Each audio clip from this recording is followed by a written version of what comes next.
J'aurais voulu écrire un scénario de film ce matin et j'aurais pas réussi à le faire. Vous allez voir pourquoi à travers le message. Un message qui est dans mon cœur depuis quelques semaines, mais aussi c'est une pensée qui était là depuis plusieurs années pour avoir combattu moi-même cette dimension-là dans ma vie, mais aussi pour avoir été témoin de ça dans différentes églises où je suis allé à travers les années comme pasteur, mais aussi comme ministère itinérant dans les églises à travers la province. Mais c'était pas prévu comme ça, mais Dieu est Dieu. Amen. J'aurais voulu changer le titre de mon message ce matin pour marquer inscrit Dieu est un petit comique. Vous allez voir un peu où je m'en vais avec ça. Puis c'est pas arrangé avec le gars des vues, mais que voulez-vous? C'est la volonté. Tantôt, il y a une parole qui est venue sur mon cœur avant que j'aille au message. Il y a eu plusieurs paroles ce matin qui ont été dites par rapport à prêcher le nom de Jésus, si on veut, de pas... il y avait une parole au début de la réunion qui me disait ma voix ne va pas se taire ici dans l'anneau d'hier. Ma voix ne va pas se taire. Le Seigneur répétait ça dans mon esprit. Puis, tu sais, on se demande toujours pourquoi. Puis on dit, bien, c'est sûr, Seigneur, c'est toi qui es le Seigneur, c'est toi qui parle. Mais après ça, avec les paroles qui étaient dites, je me suis dit, Seigneur, il est vraiment extraordinaire. Frères et sœurs, l'Église de Christ, plus que jamais, est appelée à élever la voix. Amen. Puis élever la voix, là, ça peut être dans un parc, à jouer de la guitare, avec des gens, amen, comme notre équipe fait. Ça peut être en allant au Tim Hortons, tout simplement, puis en étant différent de tous les autres clients, en étant plus généreux, en étant rempli d'amour, en étant plus courtois à l'épicerie, en laissant passer les gens devant nous qui ont des gros paniers alors que nous, on a 400 articles. Peu importe, amen, la voix de Dieu n'est pas seulement une voix où on évangélise. C'est une voix où on témoigne de l'amour de Christ, l'amour qui a impacté nos vies, qui a fait la différence dans nos vies et qui fait qui on est, nous, comme croyants. Amen. Et c'est ce témoignage-là que l'on porte qui est la voix. L'évangélisation est une voix, mais le témoignage principal que tous ici portons, c'est notre témoignage. C'est le nôtre. Amen. Et ça devient la voix dans l'anneau d'hier. Je débute un message ce matin qui va être amené en 2 temps. Je pense que c'est un message qui est important pour l'Église, qui est crucial, peut-être à différents aspects. Ce que le Seigneur m'a fait constater à travers ce message, et au fur et à mesure qu'on monte un message, les pasteurs, ça s'étale des fois sur des semaines, des jours, il n'y a pas de temps comme précis dans notre agenda de fabrication de messages. Le Seigneur m'a fait constater qu'à travers ce message, ce message va être apporté, est au cœur d'une société pleine de dérives. Hein? Regardez autour de vous, une société qui est pleine de dérives, mais aussi à travers une Église qui a tendance à standardiser le christianisme. À calquer sur le modèle de la franchise. C'est-à-dire, vous savez, c'est quoi une franchise? Un restaurant. McDo est une franchise. Tous les McDo sont pareils. À part si tu changes de pays. Des fois, il y a des différences, mais dans le Canada, aux États-Unis, c'est pas mal similaire. Tout doit être pareil. Calqué sur le modèle de la performance et du marketing de notre société, qui souvent étouffe non seulement l'authenticité de son Église, mais de l'humanité que Jésus-Christ lui-même est venu sur terre pour restaurer.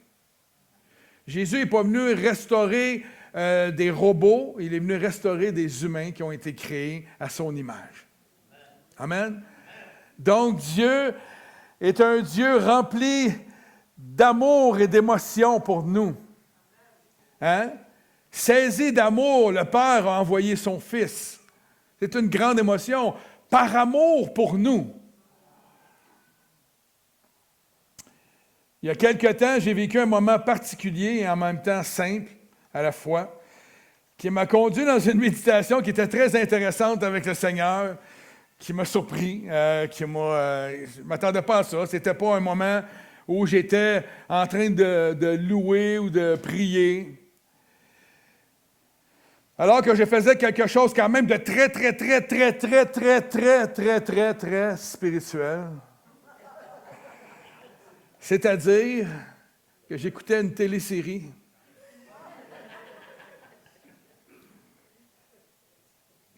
Sur l'histoire d'une famille en deuil. Pour l'épouse de perdre son mari, mais pour les enfants de perdre leur père, leurs petits-enfants de perdre leur grand-père. Et j'ai demandé au Seigneur pourquoi je suis ému. Hein? C'est arrivé il y a quelques semaines. Je ne savais pas que ma belle-mère était pour décéder avant-hier, pour qu'aujourd'hui j'amène un message comme ça. C'est un peu particulier, mais bref, Dieu c'est un petit comique. J'ai demandé au Seigneur pourquoi je suis ému devant cela, devant cette scène des funérailles, alors que c'est un scénario de film. Et que la personne n'est pas morte pour de vrai. Je me disais, voyons, non, c'est juste un film. Là, je suis un grand pleureur. Et la réponse du Seigneur, suite à cette réflexion, m'a surprise. En même temps, oui et non, mais elle m'a surprise un peu. Le Seigneur m'a dit, c'est ce qui nous rend humains. Les émotions. C'est vraiment humain. Nos émotions nous conduisent dans l'authenticité des vrais moments de la vie que nous vivons au quotidien. Ça fait de nous des êtres humains sensibles, pas des robots. Et c'est ce qui nous différencie de toute autre créature dans toute la création, nos émotions. Vous direz, les animaux ont des émotions, on le voit des fois, les animaux ont des émotions, mais les émotions, quand on fait des recherches scientifiques, les animaux sont basés souvent sur leur instinct naturel de défendre le troupeau, défendre ses petits, l'instinct naturel d'avoir un petit qui souffre. Ils vont même aller voir quand un bébé chiot est malade, ils vont même le tuer par instinct pour pas qu'il souffre. Donc, il y a une dimension d'instinct.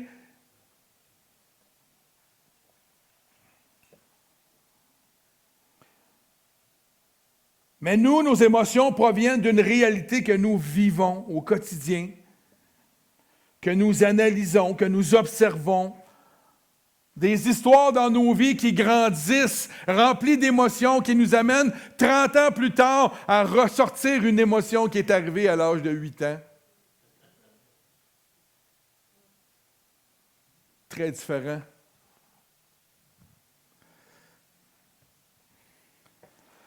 Alors, pourquoi vouloir faire taire ce qui nous rend différents et humains? Pourquoi vouloir réduire au silence ou soigner ce qui peut être une force et non une faiblesse? Jésus va dire dans Jean 11, 35, en fait, l'auteur dit, Jésus pleura.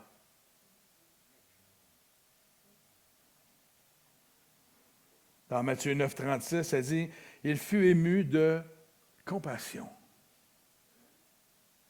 Il parle toujours de Jésus, notre Sauveur. Il dira aussi à ses disciples, mon âme est triste jusqu'à la mort. Quelle souffrance il vivait. Il ne la cachait pas, il dévoilait sa souffrance. Non par faiblesse, mais par le désir que ses amis puissent comprendre son état d'esprit avant d'aller jusqu'au bout. Ému de compassion, non par faiblesse, mais par amour pour ceux qui voyaient devant lui, qui étaient sans berger. Jésus pleura non par faiblesse, mais par humanité. Le titre, l'Église n'est pas une franchise. Retrouvons notre humanité en Christ. J'aimerais débuter ce message par la deuxième partie du titre, le message va être en 2 sections. De retrouver notre humanité. Combien de fois j'ai assisté ou entendu cette personne est bien trop sensible. Comme si la sensibilité était négative. ou trop émotive pour avoir les idées claires. Ou pour user de sagesse. Ah, elle est trop émotive, elle. Elle ne peut pas être sage. Combien de fois avons-nous entendu la réaction de cette personne que cette personne est trop forte émotivement pour que ce qu'elle vit provienne de Dieu? On l'a entendu, ça.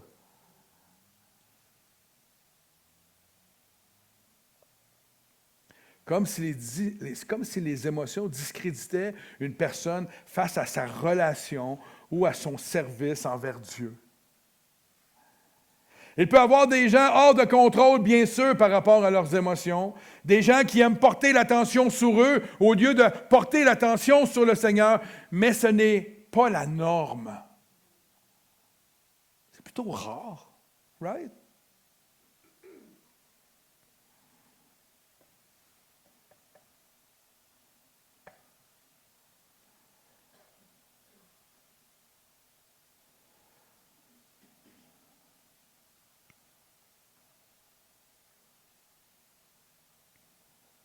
Ici, je parle qu'il est important de vivre comme Dieu nous a créés, frères et sœurs, avec nos sens et nos émotions. On a été créés comme ça. Amen? J'ai déjà raconté probablement l'illustration, mais je vais la raconter encore parce qu'il y a peut-être des gens qui ne l'ont pas entendu. Alors que je suis invité dans une conférence pour la jeunesse, des frères dans la province de Québec font une conférence jeunesse. Différentes dénominations différentes qui se joignent ensemble pour faire une conférence. Puis je suis là comme invité. Et pendant cette fin de semaine-là, je prêche 3 fois, je crois. Et j'avais un kiosque pour présenter ma conférence à moi que je faisais provincialement, qui était Paradoxe à l'époque. Et il y avait une vidéo qui a été présentée à tout le groupe pour montrer un peu qu'est-ce qu'on fait. Dans mon kiosque, il y avait un téléviseur avec en boucle cette même vidéo. Puis à un moment donné, il y a un pasteur jeunesse. Puis je me souviendrai toujours de ce pasteur jeunesse, un petit, 5 pieds 2, genre tout menu, mais avec une grosse Bible. Tu sais. Et je ne me moque pas de lui, comprenez bien, mais pour moi, il m'a marqué le souvenir avec ses petites lunettes rondes. Puis là, il s'en vient vers moi avec son groupe jeunesse, puis il me dit nous, on n'ira pas à la conférence. Je fais comme... Ben, c'est correct. C'est correct. Ouais, mais nous, on n'ira pas. C'est trop... c'est pas assez spirituel. C'est pas... Puis là, il me dit, c'est trop... on dirait que c'est les émotions partout. On voit dans la vidéo, on voyait des jeunes à genoux en train de pleurer, des jeunes qui debout en train de... Et là, il commence à me décrire que lui, il veut pas aller dans une conférence où il y a des activités, des jeux, des temps de louange, mais aussi des concerts de louange, aussi des concerts de musique chrétienne. Nous, on voulait toucher à une panoplie. On est là tout le week-end ensemble. On voulait des moments ultra spirituels, des moments de joie, des moments de s'amuser, tout ça. Puis il me dit à moi, il dit, nous, à chaque fois qu'on fait quelque chose, il faut que ça ait une signification. Si on va à l'appel en avant, on va aller à l'appel pour le salut. Si on fait telle affaire, on va là pour écouter un message. Il ne faut pas qu'il y ait d'entertainment. C'est ça qu'il me dit. Ben là, écoutez, j'ai dit, je ne sais pas quoi te dire. Qu'est-ce que vous voulez que je réplique à ça? Et je lui dis, vous savez, je suis pasteur moi aussi, et mon désir profond, comme le vôtre, c'est de toucher les jeunes durant un week-end. Puis je pense que ça fonctionnait. Ceux qui ont été à Paradoxe, Dieu a touché nos cœurs pendant ces fins de semaine-là. Ça a touché des centaines et des milliers de jeunes de certaines générations à travers la province de Québec pendant des années. Mais à un moment donné, vous me connaissez, le taquin que je suis, j'ai dit, excuse-moi, tu manges à tous les jours? Il me regarde, il dit, oui, c'est quoi le rapport? Mais j'ai dit, toi, t'aimes-tu le gâteau au chocolat? Il dit, oui, j'aime ça. T'en manges-tu du gâteau au chocolat? Il dit, oui. Mais j'ai dit, tu ne devrais pas faire ça, c'est pas bon pour la santé. Tu devrais manger juste qu'est-ce qui est bon pour la santé.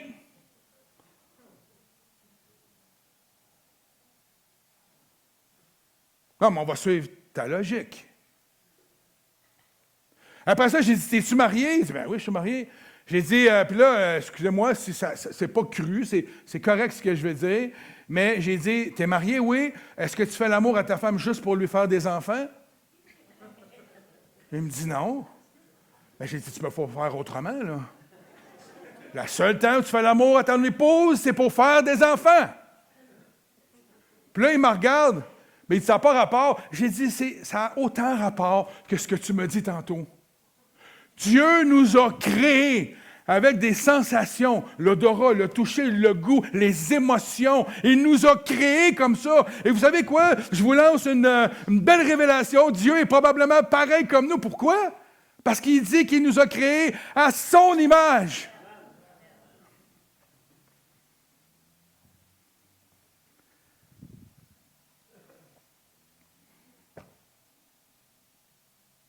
La vie est bien moins fade. Avec tout. J'aurais pas aimé ça que Dieu nous crée comme des robots. Tu viens à Jésus, ta vie est finie, plus de plaisir. On va à l'église. C'est le temps de louer le Seigneur. Come on! On est fait de même, d'émotions. Est-ce que des fois nos émotions nous mettent dans le trouble?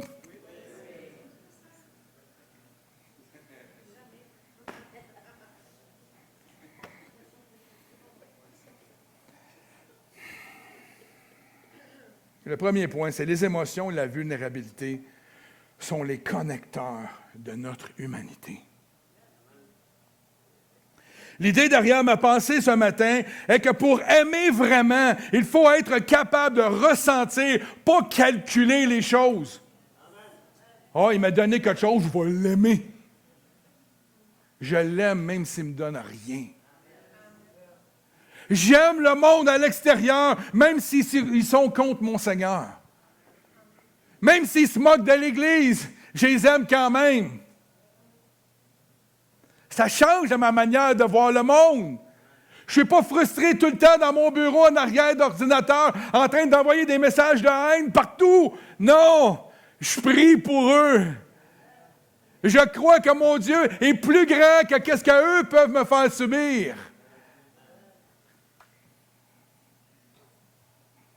Le Christ n'a pas standardisé ses disciples. Il a pleuré avec eux.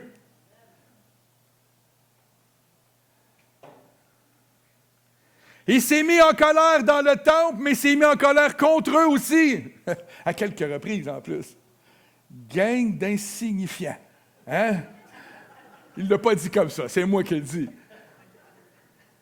Homme de peu de foi. Ça le dit à des endroits, il était... Je m'en vais veiller et prier, il revient, il les a pognés combien de fois qu'il dormait? Moi, 2 fois, c'est fini. Là, je pète une coche. Non, il est patient, notre Jésus. Il a ri avec eux. Il a eu peur avec eux. Il a tremblé avec eux.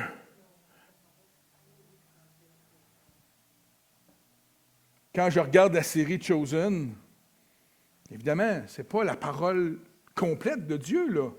Il y a des petites parties de fiction, mais probablement que 90% est véridique quand même dans le... Et j'aime regarder cette série-là parce que le Jésus que je vois, c'est un Jésus vivant, émotif, il rit, il pleure. Quand il va prier pour les malades toute la journée, il finit sa prière, il n'est pas là debout, resplendissant, avec la main comme ça, puis il dit bonjour à tout le monde. Il s'en va, il est brûlé.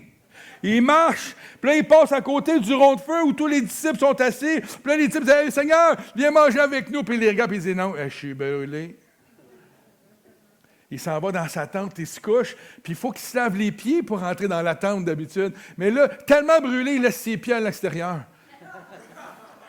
C'est exactement... Et là, Marie arrive en même temps, puis elle lui lave ses pieds. Puis elle les place dans sa tente, puis il se couche, puis il dort. J'ai hâte d'être avec Jésus. Parce qu'avec lui, il me semble que je vais pouvoir vivre mes émotions à fond. Rester comme je suis, authentique. Pas de masque, pas rien. Normand Charlebois, live. Avec Jésus. Il va peut-être me dire à un moment donné, hey, calme-toi un peu. Ouh.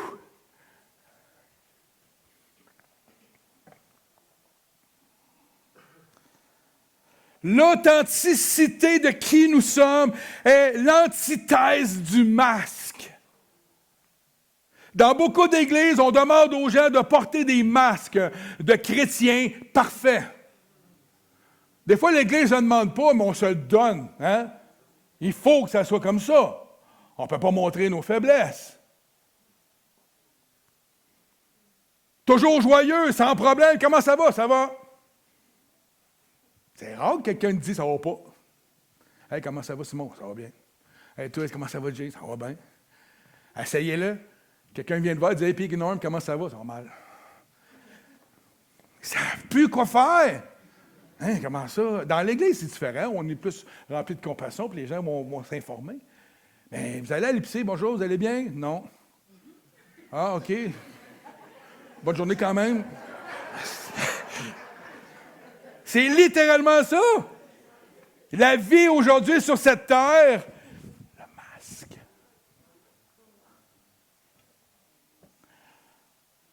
Comme si cela était un signe de maturité spirituelle de porter le masque. Cela produit un amour superficiel dans nos vies. Le véritable amour commence là où on accepte l'autre dans sa réalité, dans sa souffrance ou dans sa sensibilité ou sa hypersensibilité. Ceux qui sont hypersensibles, vous n'avez vécu des défis dans votre vie. Des gens qui vous ont dit que ça n'a pas d'allure. Qu'analyse un peu. C'est tellement néfaste. Il y a plusieurs exemples de Jésus au quotidien dans la parole. Hein? Jésus a pleinement vécu et exprimé ses émotions dans sa vie terrestre, montrant qu'elles font partie d'une vie humaine accomplie. Son émotion le connecte au réel. Son émotion le rendait, savez-vous quoi? Parfaitement humain. C'est ça qui le rendait humain. C'est ses émotions comme les nôtres. Je ne pense pas que s'il était venu en Dieu, devant tous nos défis, les défis d'un être humain, il y aurait eu le même... il aurait peut-être manifesté un peu de compassion. Puis il aurait dit, à un moment donné, reprends-toi. Je donne des paroles au Seigneur. Je suis dans ma tête, il y a des scénarios dans ma tête des fois. La tristesse et l'empathie, oui c'est ça, son émotion le rendait parfaitement humain.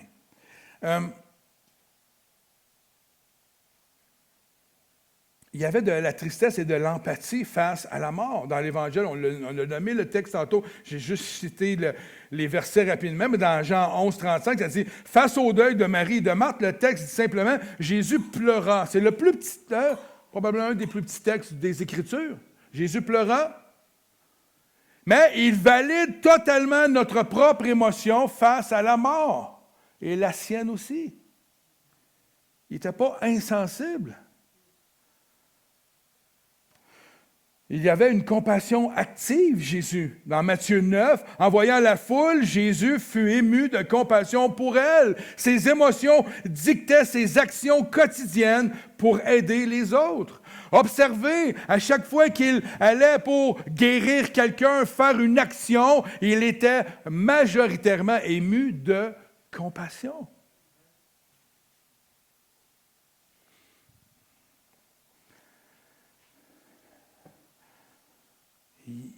Il était rempli d'angoisse et de tristesse au jardin de Gethsémani. Dans Matthieu 26, il dit, il va se confier, « Mon âme est triste jusque dans la mort ». On parle de Jésus, le roi des rois, le Seigneur des seigneurs, notre modèle à tous. Les émotions sont un guide dans la vie, frères et sœurs. Faire attention quand même. Mais ils sont quand même un guide. La Bible encourage à écouter et partager ses émotions pour créer de vraies relations humaines au jour le jour. C'est un partage avec les autres. Romains 12, 15 dit « Réjouissez-vous avec ceux qui se réjouissent et pleurez avec ceux qui pleurent. » Nous pouvons le faire dans l'Église, mais même à l'extérieur de l'Église. Ce verset montre que les émotions partagées sont comme un peu le ciment de notre quotidien avec les êtres humains. Quand quelqu'un vient pleurer avec toi, il y a des liens qui sont tissés avec cette personne-là pour toujours. Quand quelqu'un rit avec toi, quand quelqu'un passe du bon temps avec toi, puis que toi, tu mets tes émotions sur la table, puis lui, il met les siennes là, puis là, à un moment donné, vous vous rejoignez, puis là, il y a quelque chose qui se passe de miraculeux. Ah, je ne suis pas tout seul à vivre ça. Lui, il l'a déjà vécu. Lui, il investit dans ma vie. Moi, c'est merveilleux. Merveilleux. Il y a un temps pour chaque émotion, vous direz, évidemment, l'Ecclésiaste le dit. Il rappelle qu'il y a un temps pour pleurer, et un temps pour rire, un temps pour se lamenter, et un temps pour danser. Ne parle pas à moi, là, danser. C'est pas mon bag. Des slows avec mon épouse, oui.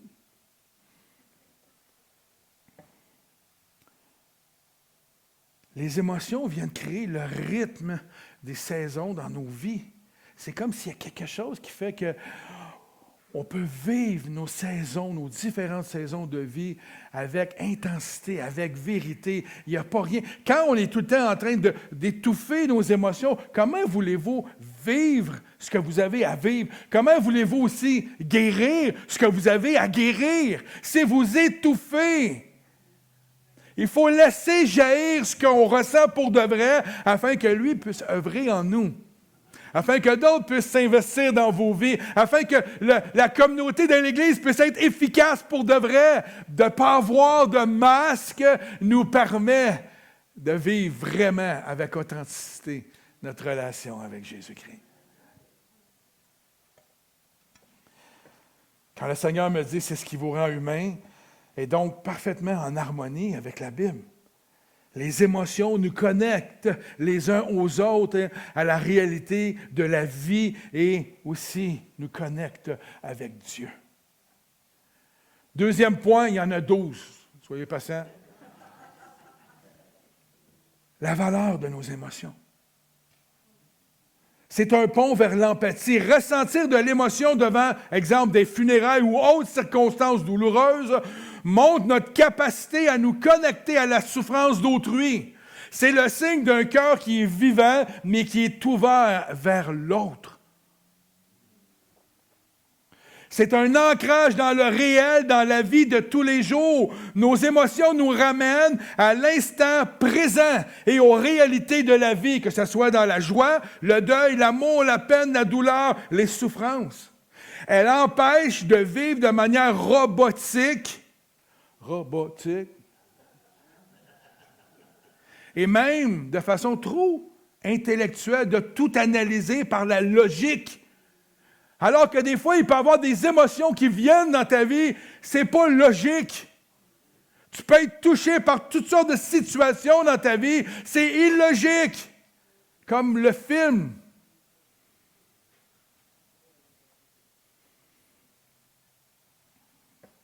C'est une spécificité humaine. L'intelligence ou la logique existe ailleurs, comme chez les animaux, les machines, à la machinerie, les choses, le IA. Pas trembler, mais le AI, là. Mais la profondeur des émotions, de la compassion humaine face à la mort, par exemple, reste unique aux êtres humains. Écrivez à IA et disez, ma belle-maman est décédée, va dire, je suis désolé pour toi, mais toutes mes sympathies. Je n'aurai pas de câlin.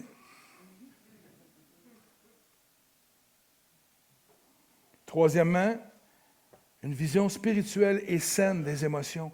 Nos émotions ne sont pas une faiblesse, frères et sœurs. Mais écoutez bien ce que je veux dire. Pleurer ou être ému n'est pas un manque de foi ou de force.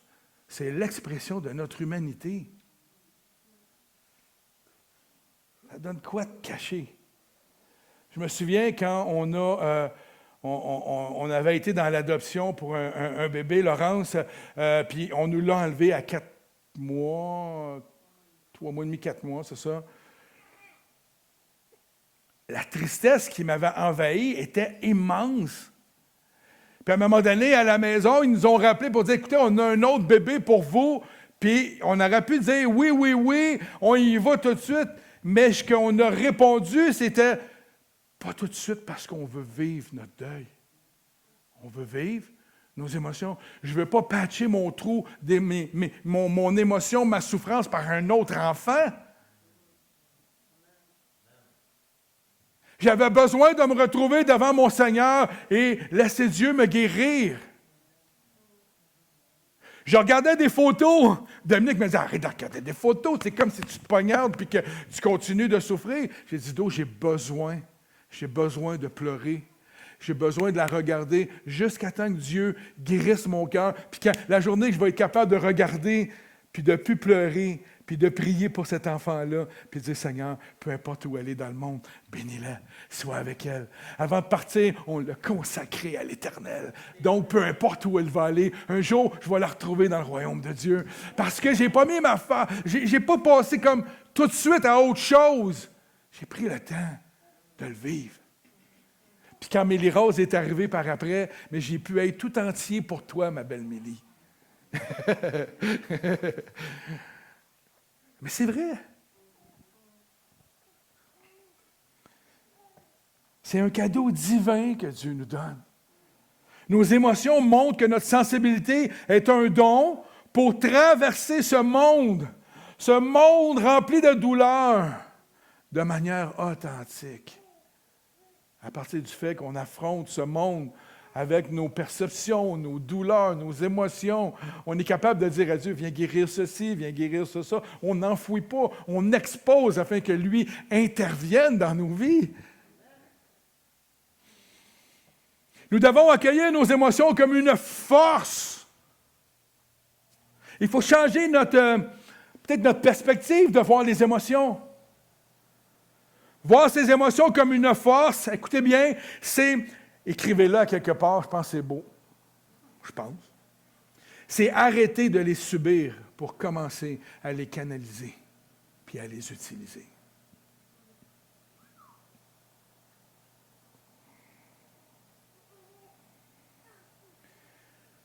Les émotions peuvent nous amener à nous paralyser si on fait juste s'interroger sur les émotions. Quand vous demandez pourquoi ci, pourquoi ça, pourquoi j'ai peur, pourquoi je suis anxieuse, il y a souvent une part d'insécurité et de doute dans nos questions, dans nos réflexions. Je vis ceci ou je vis cela, alors je ne suis pas une bonne maman parce que je suis anxieuse.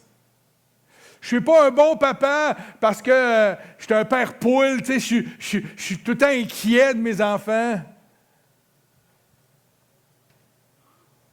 Je suis trop fragile pour servir le Seigneur. Je suis trop rempli d'émotions. Je ne suis pas assez rationnel.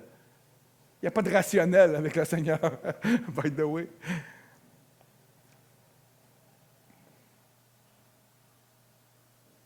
S'interroger continuellement face à nos émotions peut nous paralyser et nous empêcher de vivre la vie que Dieu a pour nous.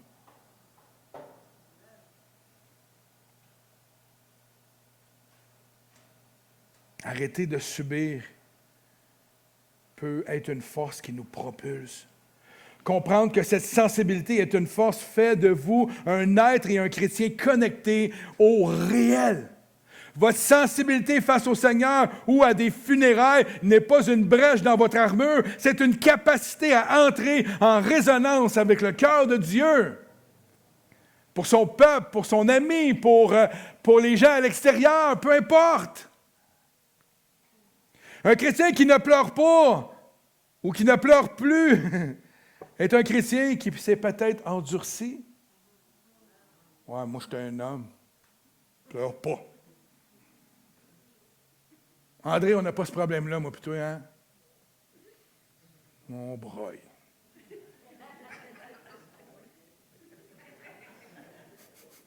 Pleure pas, là.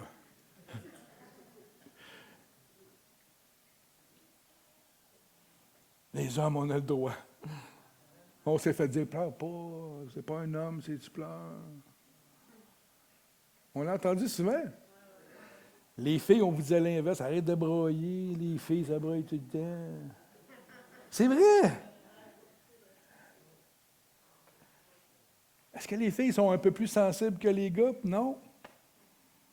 On est pareil. On a des moments de sensibilité dans des endroits différents de nos vies. On est sensible pour des choses différentes. Mais c'est ça la beauté de la chose. Ça vient tout s'équilibrer.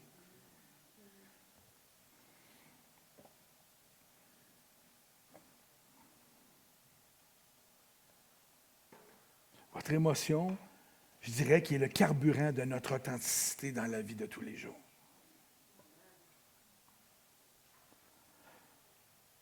Petite illustration. Si devant une scène d'injustice, une colère monte en vous, est-ce que c'est péché? Hein? Devant une injustice. Vous voyez une femme sur la rue qui se fait battre par son homme.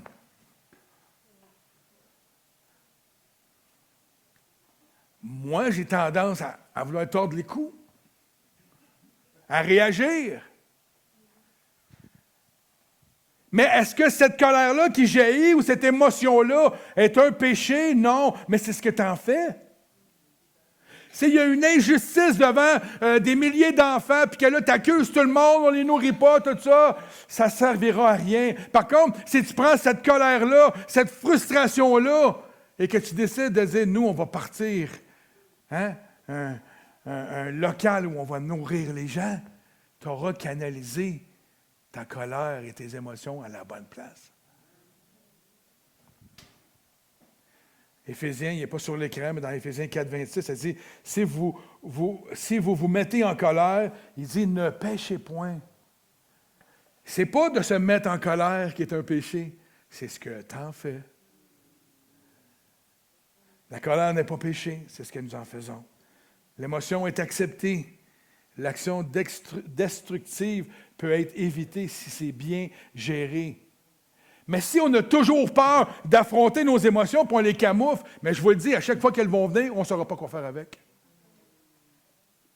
Il faut apprendre à utiliser les émotions comme une force dans la vie de tous les jours. Quatrièmement, l'émotion possède une portée théologique. Je l'aime, celle-là.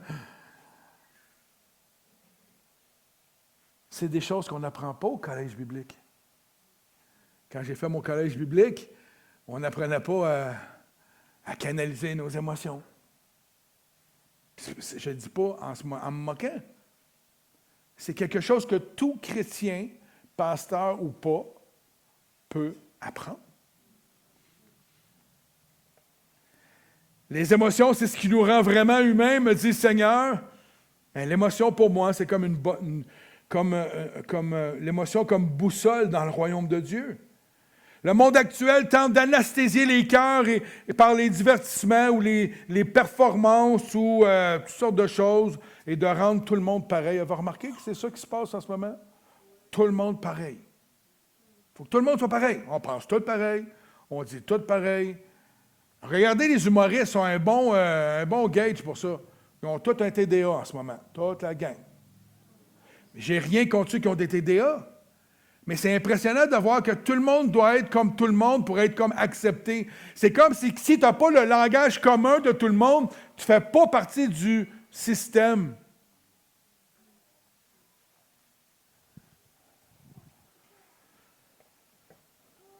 L'émotion spirituelle, je vais demander aux musiciens de revenir. L'émotion spirituelle, elle est une résistance à la conformité recherchée dans l'Église et dans notre société pour que nous allons voir, c'est ce qu'on va voir un petit peu la semaine prochaine, on va poursuivre dans ça la semaine prochaine, mais c'est un peu ça. D'empêcher de vivre, que Camille vive ses émotions à sa manière, puis qu'ils ne sont pas comme les miennes, puis que moi je vis mes choses différemment d'elle, c'est ce qui fait la beauté de l'Église. On n'est pas pareil, mais tous les deux, on amène quelque chose à cette Église-là, à ce corps de Christ-là. Et c'est la force de son Église. Nos émotions nous rappellent que nous sommes vivants dans un monde qui se meurt d'indifférence, qui est une seule couleur, malheureusement. À travers nos vies remplies d'émotions, le Seigneur qui vit en nous, cette incarnation-là de Christ en nous, continue de vivre. Pourquoi Dieu s'est-il fait homme en Jésus-Christ? Pourquoi? Pour ressentir notre condition, en vivant pleinement nos émotions, nous honorons le mystère de l'incarnation de Jésus-Christ. Vous permettez à Christ de continuer à ressentir la souffrance et la joie du monde à travers votre propre humanité à vous.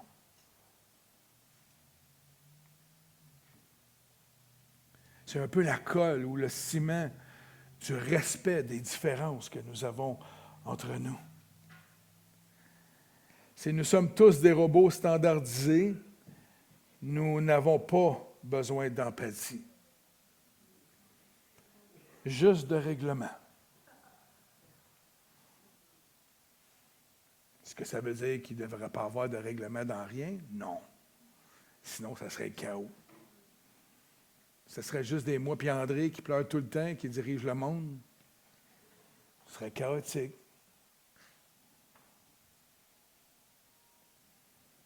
Mais si nous acceptons nos émotions, nous acceptons notre vulnérabilité en ce moment. Et qu'est-ce que l'être humain doit faire taire le plus possible? Sa vulnérabilité. Être vulnérable, c'est être faible. Hein? Être vulnérable, c'est pas bon. C'est pas bon. Alors que l'inverse, dans le royaume de Dieu, Dieu cherche des hommes et des femmes qui sont vulnérables devant lui, qui sont capables de l'être avec un frère, de partager ses défis, ses tristesses, partager même le péché récurrent dans sa vie. On ne peut pas aller voir le voisin et dire « Hey, sais-tu, j'ai un péché dans ma vie. » Pour être en mesure de confesser les uns aux autres ce que nous vivons, nos péchés ou autres, ça prend de la vulnérabilité. Ça prend de se mettre dans une position où on croit que tout le cadre que Dieu a mis avec l'Église, les frères et les sœurs, c'est le cadre où tout ça nous permet de grandir, de guérir, d'évoluer et de devenir ce que Christ veut qu'on devienne.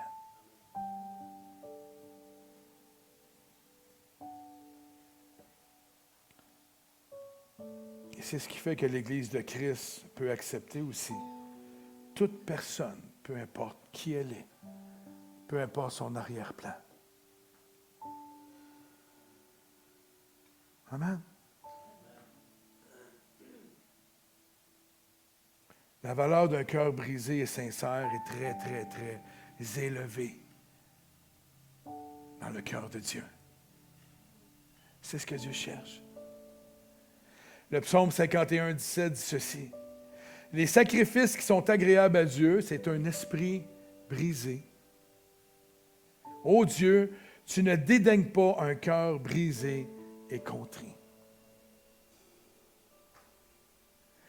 Le psaume 34, 18 dit ceci. L'Éternel est près de ceux qui ont le cœur brisé et il sauve ceux qui ont l'esprit dans l'abattement.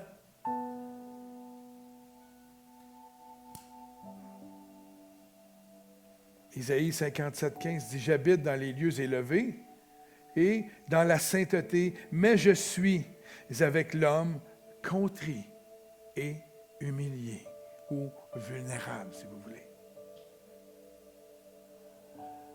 Vivre de façon authentique nos émotions nous permet de rester connectés à Dieu, comme lui, il voulait qu'on soit. J'imagine dans le jardin d'Éden, quand Adam et Ève ont péché, au lieu d'accepter, il aurait pu simplement dire « Ah, je ne suis pas sûr. Ah, je doute. J'ai une émotion qui est différente. Ah, je vais plus aller voir mon Seigneur avant d'agir. Je vais écouter ce que je ressens puis je vais aller me présenter devant le Seigneur et dire « Seigneur, il y a quelqu'un qui me dit que je vais devenir comme toi. » On n'est pas appelés à être tous pareils, On est appelé à être comme lui. On est appelé à être comme lui. Jésus est venu sur cette terre authentique, vulnérable. Il est venu en disant, je suis venu pas pour faire mes choses à ma manière, mais faire ce que le Père veut que je fasse. Je vais faire tout ce que le Père a fait. Ça nous permet aussi de ne pas endurcir nos cœurs face à nos faiblesses et à nos succès même. Parce que ça peut être dans l'inverse. On peut vivre des faiblesses qui nous amènent dans de l'insuccès. Et c'est plus facile dans ce temps-là d'être vulnérable devant Dieu. Mais quand tout va bien, c'est difficile aussi d'aller vers le Seigneur et de dire « je vais quand même m'humilier devant le Seigneur. Tout va bien, là, mais ça reste, ça vient de toi, Seigneur. » Notre sensibilité devient une protection pour nous garder connectés à Dieu. Donc, ne soyons pas des robots. Ne camouflons pas ce que nous vivons. L'Église est ce lieu où on devrait, en principe du moins, être capable d'être vulnérable à tout niveau, d'être capable d'exposer nos craintes, nos peurs, notre extrême sensibilité, puis d'être accepté comme ça, puis que les gens puissent aller vers toi. Tu sais, j'étais avec toi. Je ne suis pas sûr que c'est un message qui a été prêché souvent dans l'histoire de l'Église. Vivez vos émotions. Vivez-le avec le Seigneur. Vivez-le avec vos frères et sœurs. Ne portons pas de jugement, parce que nos arrière-plans, nos passés sont tous différents. Puis nos émotions, pour un, ça peut être quelque chose de très, très touchant, sensible, puis pour l'autre, ça peut être comme, oui, comment ça fait qu'il est sensible de même à ça? Il me semble que, non, on ne connaît pas ce que l'autre a vécu. Soyons capables d'accepter les différences, nos émotions, à toutes circonstances de nos vies. N'étouffons pas. L'Église ne vous appelle pas, le Seigneur, ne vous appelle pas à porter un masque. Au contraire, à vous démasquer, afin que lui puisse vous guérir. Je vous demande de vous lever ce matin.